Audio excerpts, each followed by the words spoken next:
अभंगाला स्पर्श करण्या अगोदर तुम्ही आम्ही सर्वजण ग्रामस्थ मंडळी पाहुणी मंडळी हो योगीराज श्री संत गजानन महाराजांच्या या प्रांगणात कोणत्या कारणाने एकत्रित आलो याचं कारण सर्वांना माहित आहे.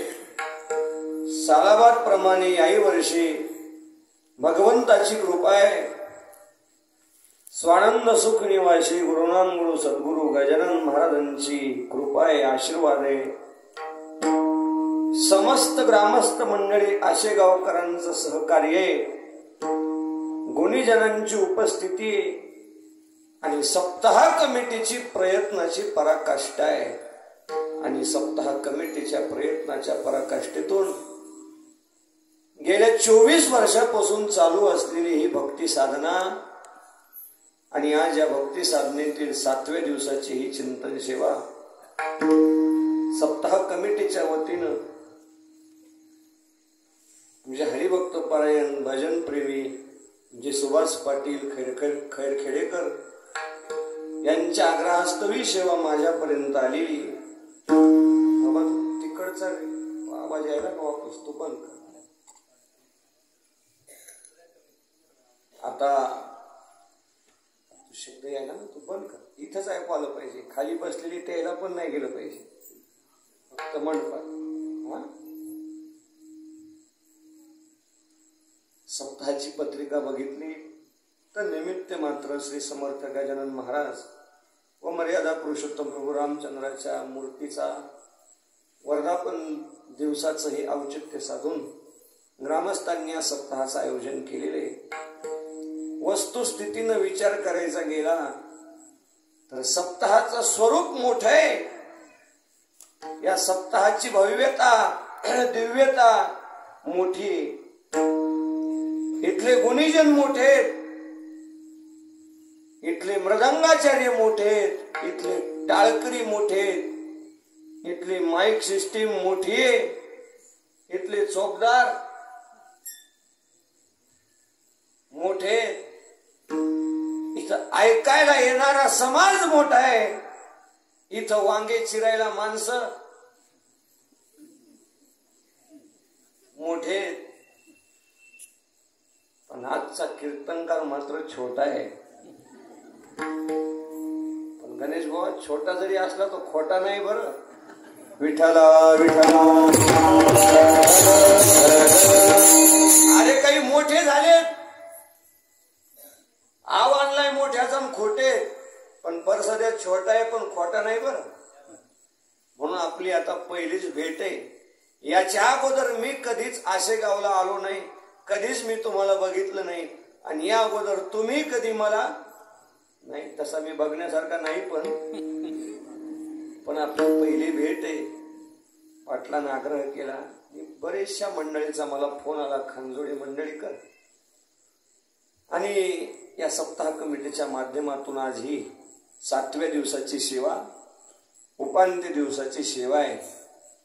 उद्या अंत कालाय आणि अंत काल्याच्या जवळचा दिवस म्हणजे उपदिवस मिळून शब्द झाला उपांत्य दिवसाची सेवा. म्हणून संकल्पित वेळेत यथामती यथ अवकाश चिंतन करण्याचा आपल्याला प्रयत्न करायचा आहे. आजची संकल्पित वेळ आहे 10 ते 2. बाया म्हणत्याला माय काय तोंडाला काय कीर्तन नाही का काय कुठं. मला दररोज कीर्तन करू करू कंटाळा आलाय. मी इथं लवकर आलो, पण मला सूचना आली महाराज की आज जागराचं कीर्तन आहे, कीर्तन जरासं जास्त करावं. माझी आल्यावर एक झोप झाली गणेश. वयामानाने तेवढं मला सुधरत नाही ना. विठ्ठला विठ्ठला.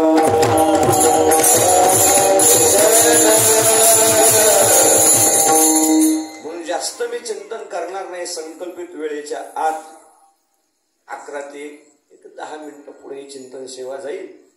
त्याकरिता तुम्हा सर्व सज्जन मायबापाच्या आशीर्वादाची मी अपेक्षा करतो. तुम्ही संत माझी आकडा दिठीचा कराल बहुडा, तरी तुम्हा माने एवढा होईन मी. पुनश्च एकदा तुम्हा सर्वांच्या चरणी मनोभावी लीन होतो आणि सेवेला निवडलेल्या अभंगाच्या पदापदाचं चिंतन प्रारंभ करतो.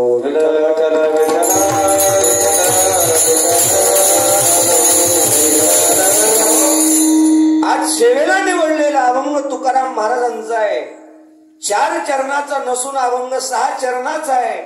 आणि अभंगाच्या पदापदातून जगद्गुरु तुकाराम महाराज भगवान पंढरीश परमात्माच्या पुढे मागणी करतात. भूमिका मात्र साधकाची आहे. लक्ष देऊन ऐका. आजचा दिवस 7वा आहे आणि तुमच्या सप्ताहाचं वर्ष 24वे आहे. 24 वर्षात 7व्या दिवशी अनेक महाराज आले. काही काही विषय ठरलेले असतात. काही विषय ठरलेले असतात. तुमचं नाव काय? संतोषराव. काही विषय कसे असतात? ठरलेले असतात. सप्ताहाचा पहिला दिवस म्हणलं महाराज कोणत्या गावचे असो, देवाचं नाव, रूप, गुण त्याच चिंतन करणार. 7व्या दिवसाचं कीर्तन म्हणलं हे काही मागणे हात पसरीजीने हे प्रमाण ऐकणाऱ्याला पण वाट झाली. काल्याचं कीर्तन म्हणलं की गवळणीची वेणीन गवळ्याची दाढी दोन्हीची गाठ आली. हे विषय ठरलेले असतात.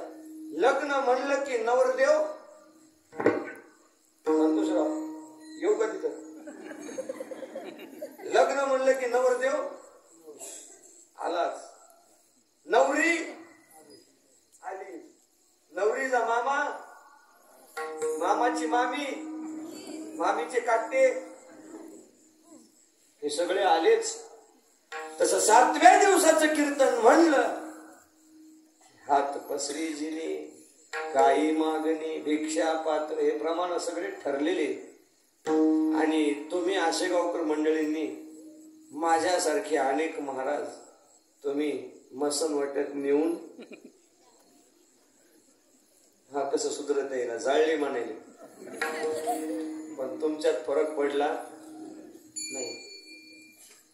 हे विषय ठरलेले असतात. पण थोडं काही चिंतनाच्या दृष्टिकोनातून वेगळं बोलता येईल का याचा आपण प्रयत्न करू. सर्वजण अभंगाच्या चिंतनाकडे लक्ष द्या. आजच्या अभंगाच्या माध्यमातून जगद्गुरु तुकाराम महाराज परमात्मा पुढे उभे. डोळ्यासमोर चित्रीकरण उभं करा. विटेवरी परमात्मा उभा आहे आणि परमात्माच्या मूर्तीच्या पुढे जगद्गुरु तुकाराम महाराज उभे. गळ्यात विनाय, अंगावर वेडी वाकडी पगडी आहे, 12 बंदीचा अंग रखाय, विनाय एका हातात छिपरी. आणि आज महाराज देवाला बोलत असताना स्वतःच्या भूमिकेतून मागणी करत नाहीत. आजच्या अभंगाची भूमिका ही एका साधकाची. अभंगाला भूमिका असतात गणेश महाराज. अभंगाचा विषय असतो, अभंगाचा अधिकारी असतो. पण हे कधी कळतं समाजाला? कीर्तनकारानं सांगितल्यानंतर हे तुम्हाला कळत. पण आता आमच्या लोकांनी तो सोडूनच दिली. काय बाबा, आता आमच्या लोकांनी सोडून दिली. काय काय सोडून दिली? कोण म्हणलं बायको? तुम्ही तर धरलीच का नाही मला माहिती नाही. अभंगाला विषय असतो. बरेच कीर्तनकार आहेत, मी निंदा करत नाही, पण अभंगाचा प्रतिपाद्य विषय काय याचं पण त्यांना ज्ञान, त्या अभंगाचा अधिकारी कोण याचं पण त्यांना ज्ञान. हा समाज तर कधी शंका घेतच नाही. तसं तर शंका नसावं. हिवाळ्यात पंखा, वाईट गोष्टीची डंका आणि अभंगावर शंका नसावं. काय काय काय काय हिवाळ्यात पंखा, वाईट गोष्टीची डंका आणि अभंगावर शंका करूच नाही. कोणीकडे जरी कीर्तनकार बोलला तर अभंगावर शंका घ्यायला काही हरकत. समाजाला शंका येतच नाही. संतोषराव आली तर लघुशंकाची, पण शंका काही येत नाही. मायबाप, आजच्या अभंगाचा विषय मागणीचा आहे. अभंगाचा अधिकारी मात्र साधक आहे. केवळ साधकाकरिता तुकाराम महाराज स्वतःच्या जीवनातला वेळ खर्च करून पंढरपूरच्या परमात्मा पुढे उभे. साधकाची भूमिका का? कोणाला म्हणतात साधक? साधक कोणाला म्हणतात? कीर्तन करणाऱ्याला साधक म्हणतात का? हे बघा, तुम्ही असं गच बसू नका मातीला आल्यासारखे. कोणाला म्हणायचं साधक? कीर्तन करणाऱ्याला का भागवत करणाऱ्याला? अरे साधक भागवत कीर्तन करत असतो, पण कीर्तन भागवत करणारा साधक असलच सांगता येत नाही. पण भूमिका साधकाची. कोणाला म्हणता साधक? ऐका, ज्याला दुःखाचं निदान लागलेलं आहे आणि सुखाचा पत्ता सापडलेला आहे त्याला साधक म्हणा. विठ्ठल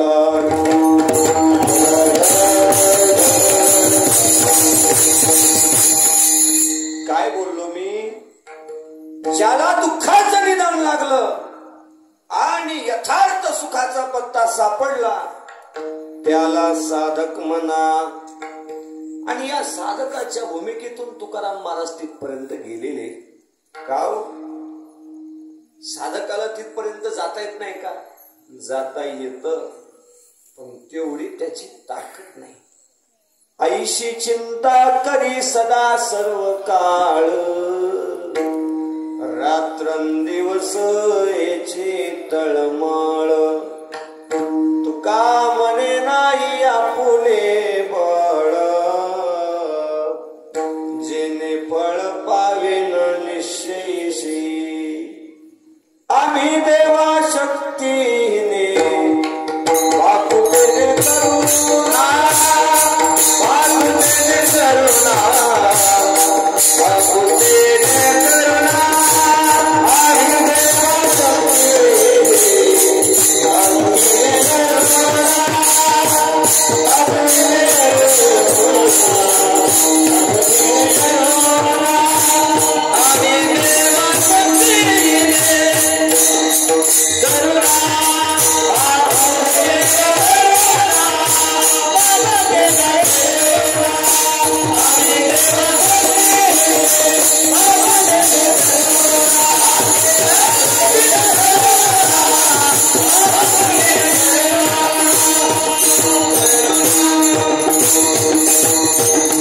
आम्ही देवा शक्तीने वाकुतेने करुणा, वाकुतेने शक्तीहीन नाहीत हो. साधक शक्तीहीन आहे. साधकाची इच्छा आहे मात्र.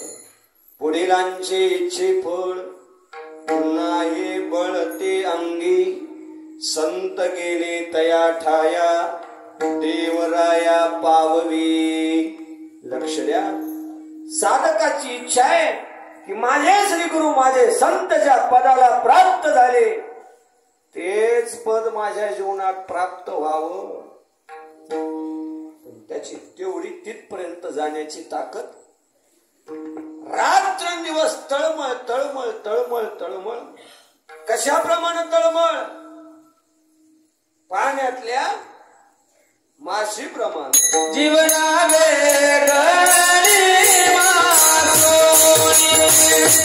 जीवनावे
साधकाच्या भूमिकेतले उद्धाराकरिता साधकाची तळमळ कशाप्रमाणे होते.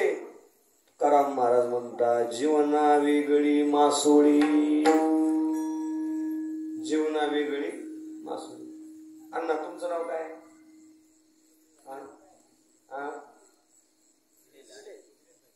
जरा मोठ्या बोला. निलेश, निलेश लंके.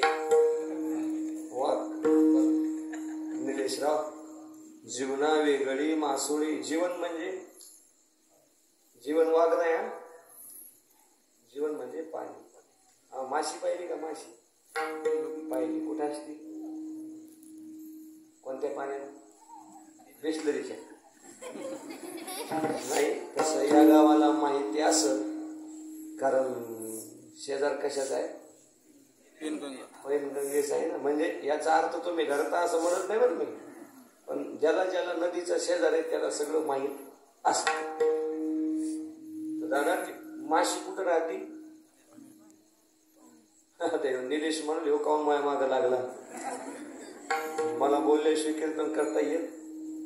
हे उद्या पुढे बसत नाही. निलेश, मग तू माशी पाहिली तर कुठं राहते? ती पाण्यात राहते. खरं सांग, ती माशी पाण्यातून काढली की काय करते? तरफडती नाही का? पाहत्याची ऍक्शन तरफडती. मग निलेश, पाण्यातली माशी पाण्याच्या बाहेर कशी करते? तरफडती. चांगला आहे नमुना.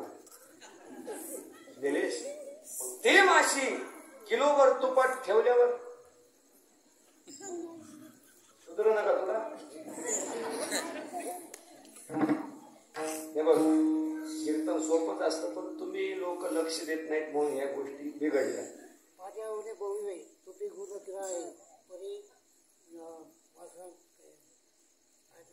पूर्ण उभी आली पाहिजे ना.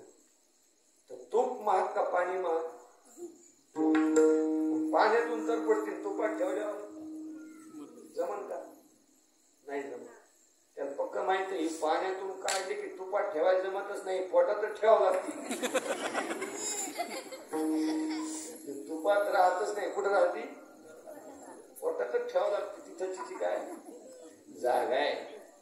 पण माझ्या सांगण्याचा मुद्दा एक आहे, माशीला जसं पाणी महत्वाचं आहे तसं साधकाला मोक्ष नावाचं परमपद अति महत्वाचं आहे.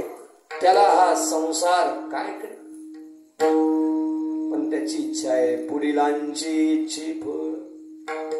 पुढे गेले त्यांचा शोधित मार्ग, त्याचे श्री गुरु पुढे गेले.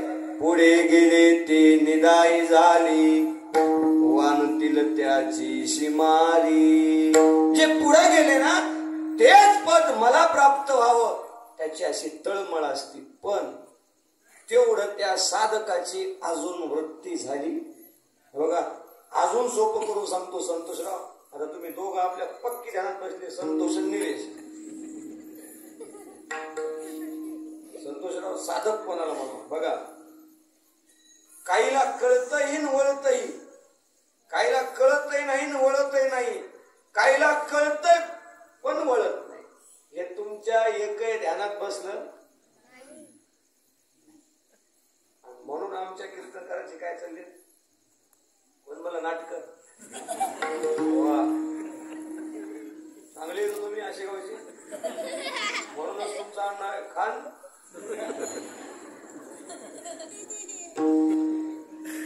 साधे म्हणून तर आमचे चालतात तसे म्हणजे नाटक. बर, खरंच आहे महाराज, तुम्ही लक्ष देऊन ऐकत नाही म्हणून आमचे काय. तुमच्यासारख्यानं लक्ष देऊन ऐकलं ना पटका घेऊन तर घरी जाईल. कोणी लक्ष दे नाही. पुन्हा सांगतो, काहीला कळतही नाही वळतही नाही, काहीला कळतही वळतही, काहीला कळत पण वळत नाही. ऐका, कळतही नाही वळतही नाही त्याला संसारिकाची जात म्हणा, काहीला कळतही वळतही त्याला संताची जात म्हणा. आता काहीला कळायलंय पण वळत नाही त्याला साधक म्हणा. आता काहीला कळतही नाही वळतही नाही संसारिक. आता तुम्ही म्हणा आमच्या जाशी गावात येऊन आम्हालाच म्हणतो कळत नाही. काय कळते तुम्हाला? कोणी म्हणा मला कळते. निलेश कळते तुला? संतोषराव कळते? कोणी म्हणा मला कळते. इतक्या मंडपात एकही माणूस कोणाला कळतच नाही. तर कळत नाही म्हणून वळत पण नाही. हो, एक बाई सासू सुनाला म्हणली, हे चित्रगंधा, हे चित्रगंधा. तुम्ही काय सासूबाई? पापड घेऊन भाजीत बस. सासू काय म्हणली? चित्रगंधा पापड घेऊन भाजीत बस. ती चित्री उठली, पापड घेतला आणि मेथीच्या भाजीत जाऊन बसली. कळलं? कळतही नाही. कळालं महाराज संताला संसाराचं काय स्वरूप आहे. कळालं, वळालं. साधकाला फक्त कळालं पण वळालं. जगताचं मिथ्यात्व कळालं, ब्रह्माचं सत्यत्व कळालं. जीव हा ब्रह्मस्वरूपच आहे हे ज्ञान साधकाला झालं पण वळालं नाही. आणि जे वळत नाही ते श्री गुरु शिवाय कळत. वळे ते ना वळे गुरु विन, वळे ना वळे गुरु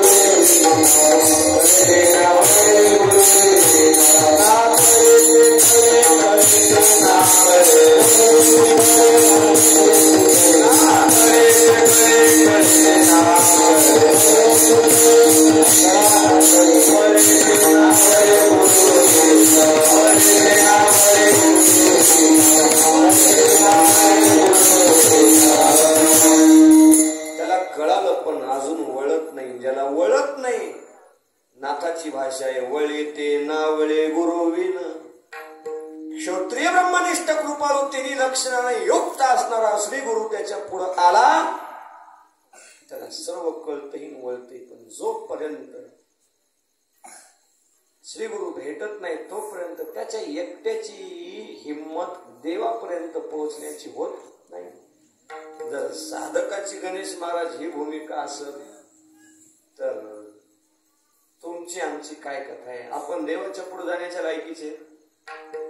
खरं सांगा, देवाच्या पुढे जाण्याच्या लायकीचे का? आपण लायकीचे नाहीत म्हणून देव तिथे आपल्याला थांबू पण देत नाही. थांबू देते का? थांबू देत नाही. कोणालाच थांबू देत नाही. पुंडलिकानं सांगितलं होतं ना, मूळ पापी जैसे तैसे उतरी काशी लावून. इतकं सांगितलं म्हणून तो गपचूप बसला. नाही तर ते काय का शांत होता का? नाही. त्यानं विटीवरी समचरण ठेवली, कटीवरी कर ठेवली. हे फक्त पुंडलिकानं कबूल करून घेतलं म्हणून तो तसा गपचूप राहिला. नाही तर आपण त्याच्या पुढे जाण्याच्या लायकीचे. पुंडलिकाच्या वचनात गुंतला म्हणून त्यानं मौन धरलं. इतका हुशार, त्यानं त्याच्याच मंदिरात गाभाऱ्यात काही माणसं कामाला लावली. माणसापेक्षा पुन्हा बाया कामाला लावल्या. देवाची मूर्ती असती. तुम्ही पंढरपूरला गेले ना का? सैलानी जाता जास्त पंढरपूर. देवाची मूर्ती अशी असते, मदत ती येण्याची रांग असते. त्याच्या बाजूलाच असं मोठे असते लाकडी, त्याला पत्र्याचं ते गुंडाळलेलं असं मोठं लाकडाचं हे असतं, लोखंडी म्हणा. आणि त्याच्या माग एक बाई उभी असते. बाई होगी बुटकी. तिचं नाव काय? त्या बाईला काय म्हणा? तुमची ओळख नाही? होमगार्ड नाही का? होमगार्ड पुन्हा अशी तशी नसती. अब्दुलच्या गब्दूल, गबूच्या गबू, टरबुजीच. तिथं तुमच्या आमच्या सारख्यांचा बाई अशी असते की कसं काय मोठं टरबूज ती काय आपल्यासारख्याला मोठी का गणेश महाराज आपल्यासारखी तिथं जावं तिने असं उचलून तर बाजूला ठेवते. मी पंढरपूरला जाताना कधीच वळल्या माणसाच्या माग जात नाही. मी 1.5 क्विंटलचं पोतं पाहतो आणि त्याच्या माग जातो. आमच्या भागात आमचे माऊली मानकेश्वर फक्त सांगू नका, नाही तर सांगलं तर पांगलं, नाही सांगलं ते चांगलं. माझा मित्र आहे ते म्हणे परसाद तू माय मागव. म्हणलं माऊली नाव मावळी तितकाच आवली. माऊली आपण मंदिरात येत बरं, तुला 1-2 रट्टे सहन होतील पण मला मार सहन होत काही मंदिर करू नको. तेव्हा तू फक्त माय माग आहे राहतो पण तुझ्या पाया पडतो. पंढरपुरात मार खायची पाळी येऊ देऊ नको. तेव्हा तू फक्त माग तर आहे. 1.5 क्विंटलचं पोतच येते साधं नाही. धन धन धन धन पुढे गेलं त्याच्या माग मी. ते भुटक आहे आणि भुटक्या माणसाला देवाचे पाय लवकर गाठता येत नाही म्हणून त्यांना अशी उडी हाणली. उडी हाणली की ते आपण गाडीवर पोत ठेवलं अर्ध पोत इकडं अर्ध इकडं कसं होतंय कसं घेरीच्या वर गेलं तिकडं घेरीच्या खाली राहिलं खाली पोत रिचवल्यासारखं झालं ना.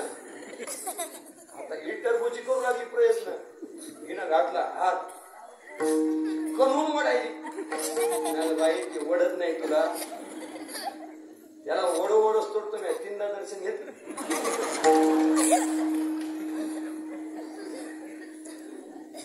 तेव्हापासून माझ्या ध्यानात आलं कमीत कमी आपल्या पुढं दर्शनाला 1.5 क्विंटलचं तरी पोत लकड्या माणसाच्या सोबत काय गेलं काय नाही. कोंडू कोंडू धरी न जीवी मग दर्शन होत. विनोदाचा भाग सोडून द्या. हे तुम्हाला हसण्याची सवय म्हणून आम्हाला हे सांगावं लागतं नाही तर आमची इच्छा नसते. आपण देवांच्या पुढे जाण्याच्या लायकीचे पण नाही. साधक जर जात नसेल तर तुमची आमची काय कथा आहे तिथं. कीर्तनकार झाला म्हणजे शहाणा झाला का? अरे अंधारात पाप करू वाटायला म्हणजे तू पामर आहे. आणि त्या कीर्तनकाराची पण तिथं जाण्याची लायकी नाही. साधकाची काय महाराज तळमळ. आजची भूमिका मात्र साधकाची. साधक कोणाला म्हणतात हे तुम्हाला कळालं. मी 2 व्याख्या सांगितल्या. कळतं पण वळत नाही त्याला साधक म्हणा ही एक व्याख्या. थोडं चिंतनाच्या दृष्टिकोनातून अशी सांगितली की ज्याला दुःखाचं निदान लागलेलं आहे आणि सुखाचा पत्ता सापडलेला आहे त्याला साधक म्हणा. शब्द सोपे. ज्याला दुःखाचं निदान लागलं आणि सुखाचा पत्ता सापडला त्याला साधक म्हणा. आता याविषयी आपला मंडपात बसलेला समाज 99% भ्रांत आहे. या समाजाला सुखाचा पत्ताही सापडला नाही आणि या समाजाला दुःखाचं निदानही लागलं. का भ्रांताशी कामू विषयावरी. आज सांगा ना समाजाचं दुःख गेलं का आणि सुख तुम्हाला भेटलं का? होय निलेश. कधीच समाजाचं सुख समाजाला मिळालं नाही आणि दुःख काही गेलं का? अहो दुःख जाण्यासाठी महाराज दुःखाचं निदान लागावं लागतं आणि सुख प्राप्त होण्याकरिता सुखाचा पत्ता सापडावा लागतो. तेव्हा सुख मिळत असतं आणि दुःखाचा त्याग दुःखाचं निदान लागल्याशिवाय होणे शक्य नाही. आणि साधकाला मात्र ह्या दोन्ही गोष्टी कळालेल्या आहेत आणि त्या बाबतीत तुम्ही आम्ही भ्रांत आहेत. तुम्ही म्हणसान महाराज आमच्या गावात येता आम्हाला भ्रांत म्हणता. आम्हाला म्हणता दुःखाचं निदान लागलं नाही. आम्हाला म्हणता सुखाचा पत्ता सापडला नाही. आम्हाला तर दुःखाचं निदान लागलं सुखाचा पत्ता सापडला. सापडला ना तुम्हाला सुखाचा पत्ता बघितला तुम्ही पण या संसारातल्या प्रत्येक गोष्टीमध्ये तुम्ही सुख बघितलेलं आहे मंडळी. पण ऐका, हा संसार 100% प्रतिकूल नाही आणि हा संसार 100% अनुकूलही नाही. प्रपंची जरी सुख जोडे तरी का शेविती गिरीकडे, राज्य टाकून गेले थोडे ते काय वेळे म्हणावे, तरी का निनती होते मागे ऋषी, तरी का निनते होते मागे ऋषी, ती याजनाशी दुरावेली. गजानन महाराजांसारख्या संतांनी समाजाचा, कपड्याचा, संसाराचा त्याग केला. ते मूर्ख होते का? त्यांना सुखाचा पत्ता सापडला, दुःखाचं निदान लागलं आणि त्याच विषयी तुम्ही आम्ही भ्रांत आहेत. आता कोण कशात सुख बघेल सांगता येत नाही. बऱ्याच जणांना सुख बघितले. सुखी हा एकटा असताना सुखी असतो, दोघात कधी सुख भेटत नसतं, दोघात कधीच सुख भेटत नसतं. दादा तुमचं नाव काय? योगेश दादा. तुम्ही आता एकटे आहेत का दोघे? दोघे. तुमचं वय 28 वर्षे. आता तुम्ही कसे? दोघे. दोघं म्हणजे कोण? सुधर ना. दोघं म्हणजे मिस्टर अँड. इंग्रजी शिकलो गणेश भाऊ. कुठपर्यंत येणार भाऊ? शब्द येतात. Yes, no, mister, missus. आता तुम्ही कसे? दोघे. बघा, सुखाचा जर तुम्हाला पत्ता सापडला. मी दादाला विचारलं, माझ्या मोठ्या भावासारखा आहे. सुख बघितलं कशात? एकटा होता. आता त्याचं वय 28 आहे, माझं वय कोण मला 80, माझं 25 आहे. आता आपल्या दोघात फरक कितीचा आहे? 3 वर्षाचा. पण सध्या ते दोघं आहेत आणि मी कोण म्हणलं? तिघं. आम्ही, मी एकटा आणि ते दोघं. मजा कोणाची? संतोष. हा, मै. हार त्याच्या गळ्यात का माझ्या गळ्यात? पाकिट मला का त्याला? बायको मला का त्याला? मजा कोणाची? माझी. आज त्याला कीर्तन झालं की कुठं जावं लागतं? कुठं जावं लागतंय? नदीत? घरी. योगेश, कीर्तन झालं तू कुठं जावं लागतंय? घरी. आणि मला? अहो मी कुठे बोललो, मला फोनच करत नाही माझी बायको. माझी लेकरं फोन करत नाही. पहिली गोष्ट तर गणेश महाराज इमानदारीने सांगतो, देवा शपथ मला लेकर बाळ नाहीत. काहून नाही?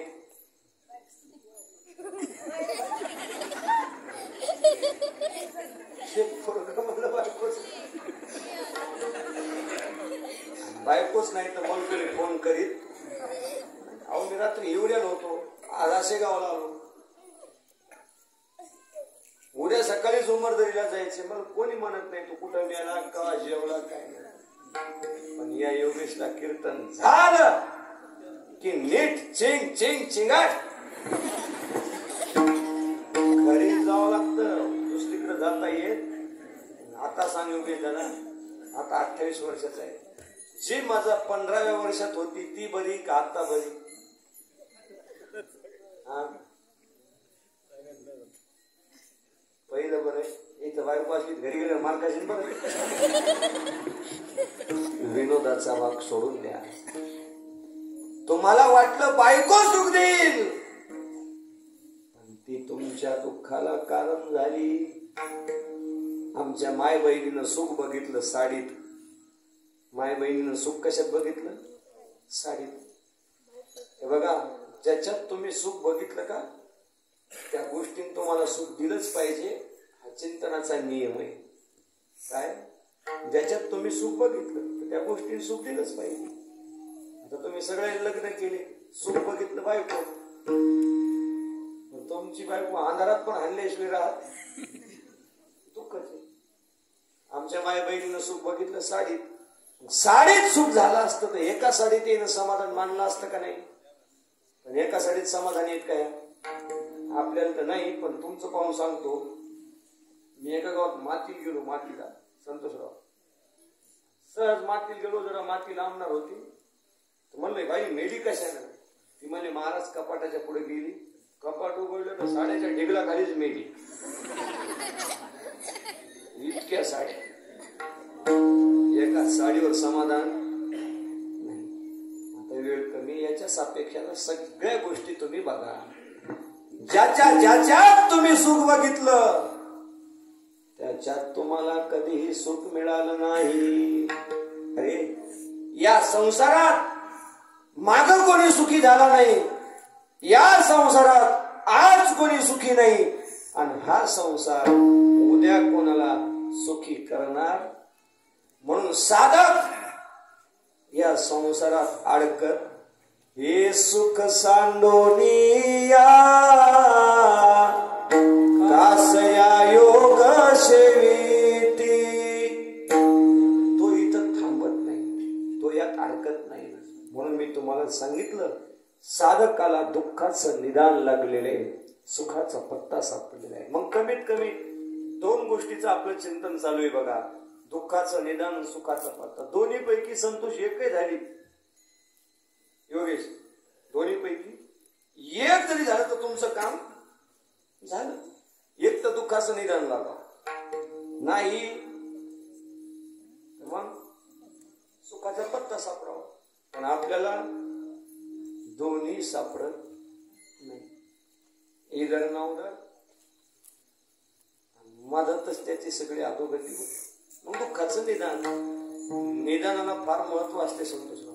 हे जे निदान असतं ना, अति महत्व. आता इथं मला वाटते डॉक्टर बसले आहे का, आहेत काय ते डॉक्टर? तेच आहेत ना डॉक्टर. कारण तुम्ही मला कसं काय माहित, तुम्ही डॉक्टर येते मला कसं माहित, नंतर सांग. डॉक्टर आहेत हे, डॉक्टर लोक काय लावतात? कोण म्हणलं सलाईन? सलाईन तर लावतेच हो, पण ते लावते काय आधी काय लावतात? त्याचं निदान लावतात, निदान.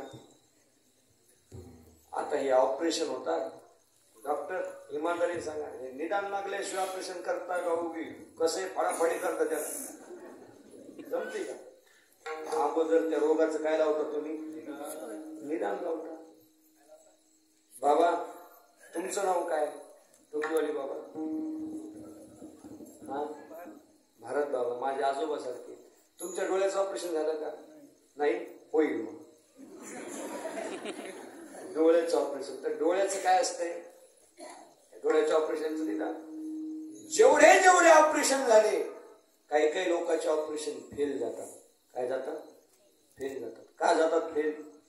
त्या डॉक्टरला त्या ऑपरेशनचं निदान लागलं नाही, म्हणून त्याचं ऑपरेशन फेल जातं.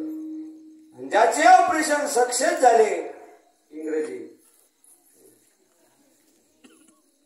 ज्याचं ऑपरेशन चांगलं झालं ना, नक्की समजावं डॉक्टरला याचं काय लागलं. बाबा तुमच्या डोळ्याचं ऑपरेशन झाले ना, चांगलं झालं का फेल गेलं? चांगलं झालं. म्हणजे त्या डॉक्टरला तुमच्या डोळ्याचं काय लागलं? निदान. निदानाला अति महत्व आहे. तसं तुम्हाला दुःखाचं निदान लागलं पाहिजे. जोपर्यंत दुःखाचं निदान लागत नाही तोपर्यंत तुम्हाला सुखाची प्राप्ती कालत्रयी होणे शक्य नाही. निदान लागलं, आणि आज साधकाला निदान लागलं. ते निदान म्हणजे या देहाविषयी असणार तादात्म्य. विठ्ठल